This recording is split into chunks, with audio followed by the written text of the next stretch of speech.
cost comparison of a home gym versus a gym membership. When it comes to a gym membership, what you usually pay is anywhere from $20 to $50 a month. When I say bucks, I mean euros, dollars, or maybe also pounds, since these trade usually for kind of the same thing. Other currencies, such as the Indian or Chinese currencies, are on other levels of exchange. Therefore, it doesn't really make sense to compare these. Nevertheless, when it comes to the financial aspect of a home gym or a gym membership, there are actually a lot of factors involved that are not directly visible.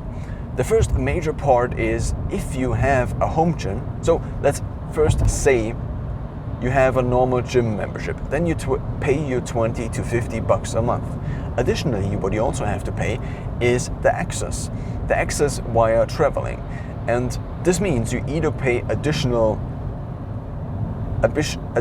fuel cost for traveling there, or you pay additional time, for example, for driving there, either or walking there. So you could also go there by public transport, it doesn't really matter.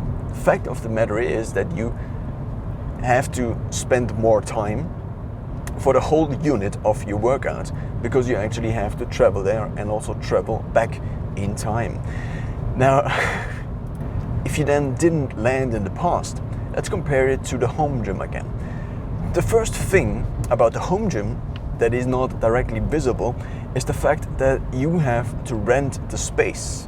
This could mean that you don't have to rent the space, but you actually bought the space, which is just kind of a really long-term loan. Not loan, but rent, if you think about it. Or you could also say the rent is just a short-term purchase, but nevertheless, what I think it comes down to is if you already have a property, then of course it's much more easier to have a home gym. Why? Because a home gym takes a lot of time and dedication. You have to design the whole space. You have to figure out what to buy. And when it comes to gym things or gym devices, the problem is it's not a problem, it's just a requirement. They all have to be kind of compatible. So this means you shouldn't have different bars or bars with different diameters, because then the plates and the bars maybe don't fit together as well.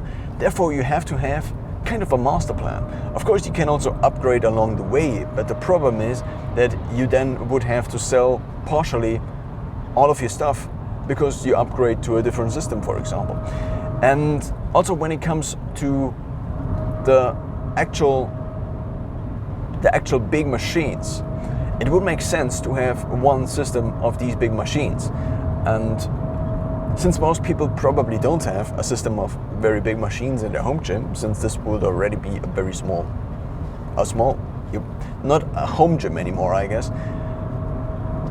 The main problem of the home gym is that because you have a constrained space and because you have a constrained budget, you only have certain machines available. And with these certain machines, you can only do certain types of movements, and you can only vary so much. Of course, you can do body weight training. You can always do body weight training. But if I take my own experience now into account, is that in a home gym, there is the set routine. And of course, in a normal gym, you can also have your set routine. It's just that in a home gym, you cannot really upgrade anymore once the home gym is full. Therefore, you cannot really vary the exercises that much. And therefore, once you have the right routine, the home gym, it provides you with this access to the gym all the time, or at least for certain amounts of time of the day, for certain parts of the day. But nevertheless, it is very restrictive in terms of varying your training, because you don't have a squat rack and different types of things. What also is a factor is the fact that in a home gym you are probably less likely. So there are two sides to this coin. On the one side, in a home gym, you are less likely to be able to do switch routines. What is a switch routine? It's a routine where you have basically two exercises at the same time and you alternate in between those two, which saves you the time. So what I frequently do is I hit the pecs, for example, and also work the arms out. So I switch in between the basically T curls, or they are not called T curls but hammer curls, and bench press, for example, and this means I don't have to rest in between, which saves me time when working out. So first of all, in a home gym, if you have the machines, if you have the different types of equipment you actually need for these alternating sets, then it becomes very efficient and then it is possible. But at the same time, now in a gym, in a classic gym, you can do a lot more of these alternatives. Not alternatives, but of these switch routines. But at the same time, if the gym now is pretty full, pretty stacked, then what you cannot do is use a lot of machines at the same time. Maybe at maximum 2, but some gyms only allow, or it is also not really part of the restriction, maybe. Not part of the restriction, but part of the guidelines of the gym. But it just also may just be a social code. If the gym is stacked, you just don't take 2 machines and let everybody wait, or let people wait. So now, when it now comes to finally comparing all the financial aspects, I would say on a gym membership, you have the main expense not as money itself, but as the time. If you are at home and you take 1 hour for the whole workout, which for me usually equates to 10 minutes of showering, 10 minutes of changing my clothes in the beginning, of course the showering is afterwards. So if I begin at 6, let's say, then I stop at 6, for example, working, studying. Then I change my clothes, prepare my phone, and basically go to the home gym. Then in the home gym, usually at 10 after 6 or even at 6:15, I usually begin the workout. This means I train. The core training time is then 45 to 50 minutes. Ideally, it would be exactly 50 minutes. And then I have 10 minutes where I shower and I change my clothes again, I comb my hair, and then I am ready again. This means you have only 1 hour a day. So if you train 3 times a week out of 7 times a week for 365 days, this means you have 3 hours per week. 3 hours per week.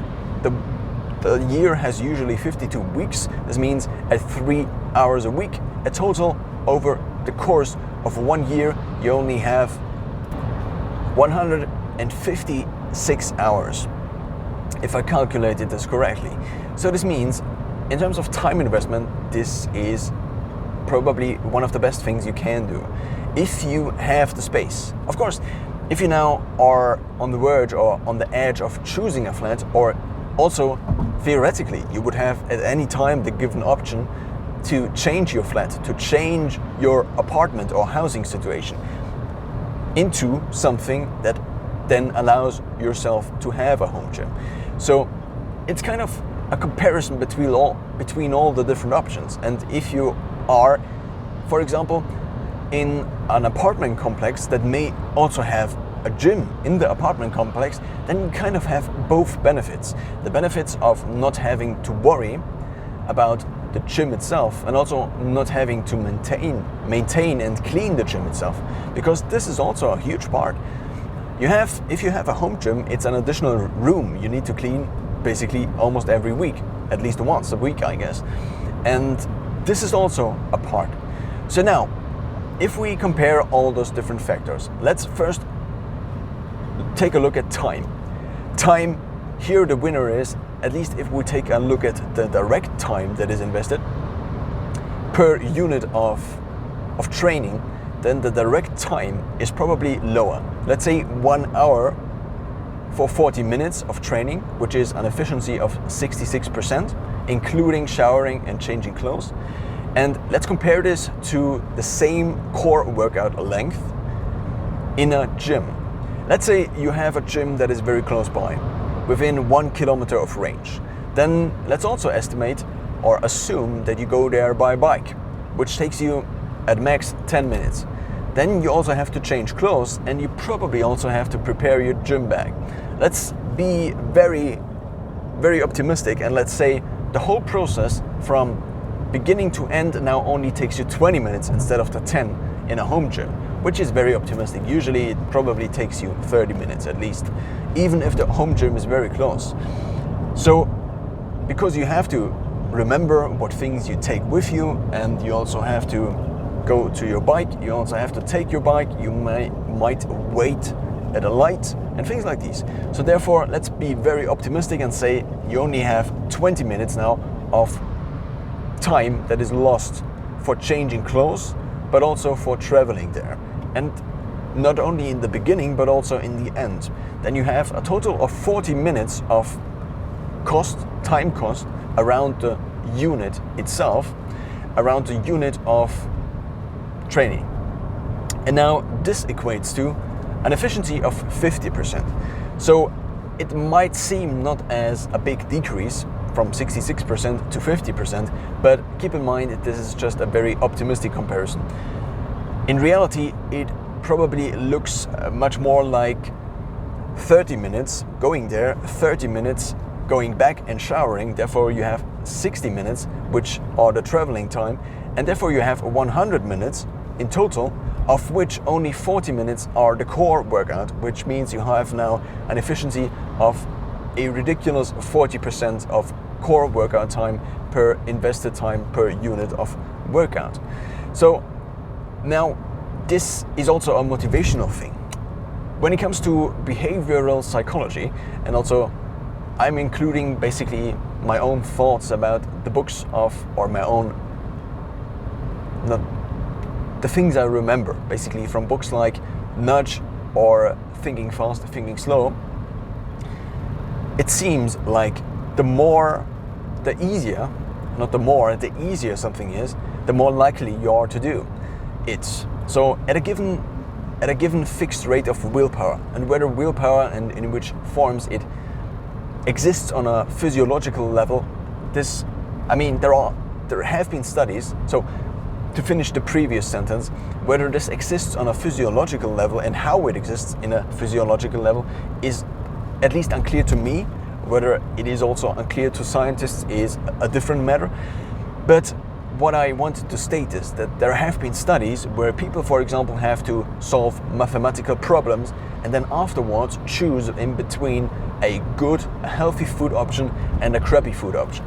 And now you compare these people to people who didn't have to solve math problems before, and the likelihood of the people with the math problems before choosing the crappy food increases compared to the comparison group, which means if you have to use willpower, so this is the interpretation now, if you have to use willpower, you drain the willpower over a certain unit of time, and until it replenishes, you actually are less likely to use your willpower to constrain your choices or to constrain your cravings when it comes to food or other things like these.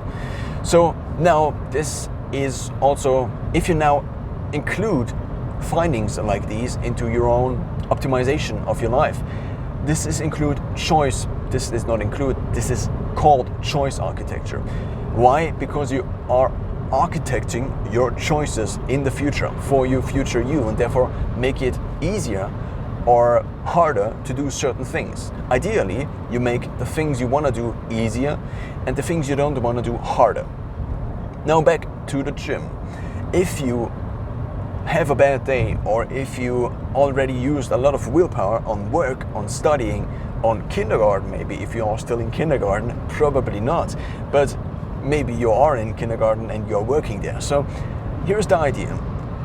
If it now, basically, you could assume a linear correlation in between the distance from you to the gym and the willpower you have to use to go there.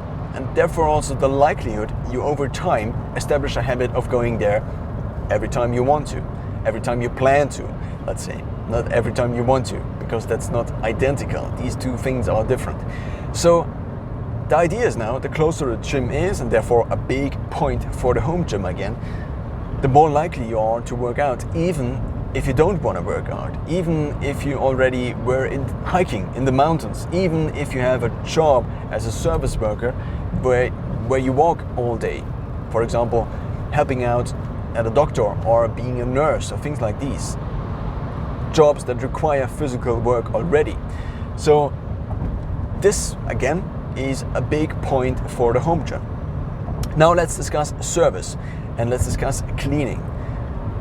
The major benefit, one of the major benefits, not the major benefit of a external gym is that you outsource all of the managing of the gym to somebody else, to the company that owns and operates the gym. So this is a huge factor, thinking about what things to buy, because in terms of how you invest, or not only how you invest your time, but also the money you have, buying gym equipment is something that actually takes a lot of money. So let's just assume you buy a bench, you buy maybe one machine, you buy a pull-up bar, you buy one set of handlebars, you also buy elastic bands and maybe an ab cruncher and things like these. So if you begin to invest, and also again keep in mind you want to keep things systemic, they all should be compatible with each other, and it doesn't really make sense to buy from eBay here and there. Maybe it makes sense, but this again is additional work. You have to actually write these people and then make an appointment with these people for actually getting the stuff. Also, shipping this stuff is not really easy because it's so heavy. So therefore shipping cost is also a part. The idea now is that this also not only takes a lot of time, a lot of mental capacity, but also takes a lot of money that actually is bound, because you cannot invest it otherwise. Of course, you could also say this is an investment, but if you compare it to a financial option where you actually get something actively in return, like a cash flow in return, then your home gym is just money that is bound up and is not used. So basically all the things you own and don't return an active cash flow are things that are not actively returning a cash flow and therefore just binding your money. Property, for example, is also binding money, but again, maybe you rent it and therefore you can again have an active cash flow. So if you, for example, now have $2,500, you could invest $2,500 in a very nice home gym, and this is probably what it takes for building a very nice home gym. You have to, if for example you renovate your basement into a home gym, because there are a lot of things that have to be bought. You have to bolt the things into the wall, for example the pull-up bar and things like these. Apart from the time investment it takes to set up all these things, apart from the time investment it takes to maintain all of these things, because sometimes things break and then you have to buy things again or rebuy things again. And in this department, the membership clearly wins, because the only thing you have to do is pay. And everything else is outsourced. The only thing you have to do is pay and appear, and nothing else. Now to sum it up, both have advantages and disadvantages. You have to choose according to your own need, according to your situation. Example, even if you are not close to a gym, for example, to a gym that actually offers memberships, but you are working close to one, or you are going shopping afterwards once a week and you only want to go to the gym once a week, and it's basically in the same building, for example, then these options could create a version for you that is much better than a home gym, or could create a version for you that is much better compared to you driving there. And therefore you have to keep a lot of different factors in mind when comparing a home gym to a traditional gym. Also, over time, what I experienced on myself again and again and again is the fact that in a gym you have the social aspect. This again now has two aspects, and even though I already dove into the summary, the first aspect is this. If you are in a gym, you can't not just do your workout. If there is somebody else there, you maybe have to ask, oh, can I use this, can I use that? And then you maybe talk for 1 minute and about this, oh yeah, I'm also doing this exercise, and then somebody speaks to you about, oh yeah, you're doing this wrong. Did you ever realize you're doing this really wrong and you shouldn't do it? And so a certain amount of your core workout time is converted into social time automatically, and is therefore again decreasing the efficiency of your core workout, or not your core workout, but of your workout efficiency. So core workout time per invested time in total. But another aspect now is, and this is a huge plus for the gym, for the external gym, is that in the gym, what you are doing is you are observing others.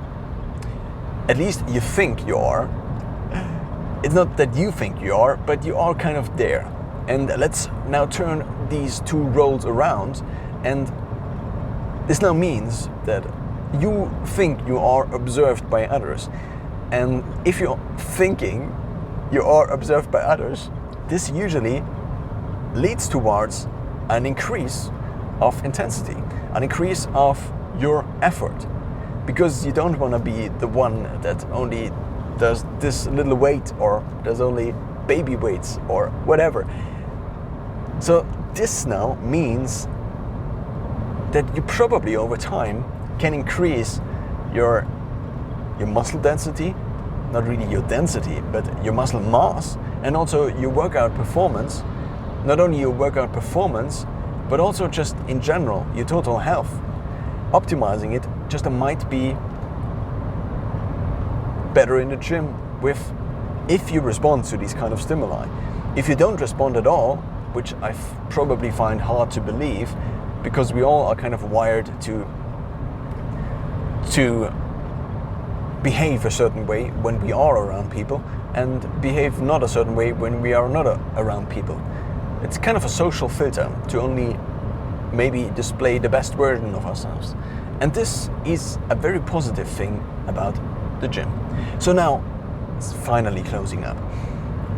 You should take all these different factors into consideration, and then maybe just search for the specific situation. So if you are searching for a new flat, for example, so just research the different gyms in advance. And because if you are already working out for quite some time, chances are you want in the future. And also, if you don't work out yet, I mean, working out is basically a no-brainer. It's just keeping you from losing muscle mass, because after age 25 or around this, you begin to lose muscle mass, or maybe it's age 30, depends. But usually at age 20 to 25, the body has the peak in terms of performance, and then it goes down. And at a certain age, you start to lose muscle mass if you don't actively try to keep up this muscle mass. So, I mean, apart from all the other benefits that are there, it makes sense now, as a summary, to compare the very individual specific options. And if you go into a home gym, I think it also would make sense to either don't do a home gym at all, or do a home gym that fulfills all your basic needs. Because what you don't need is a compromised solution where you only have like a few things available, and then you think the external gym is the better option, but you cannot really do it because it's less efficient, and therefore you are stuck at home, and this is not something you want to do. You want to have basically a clear plan, and you want to know that this is a good option and act according to this.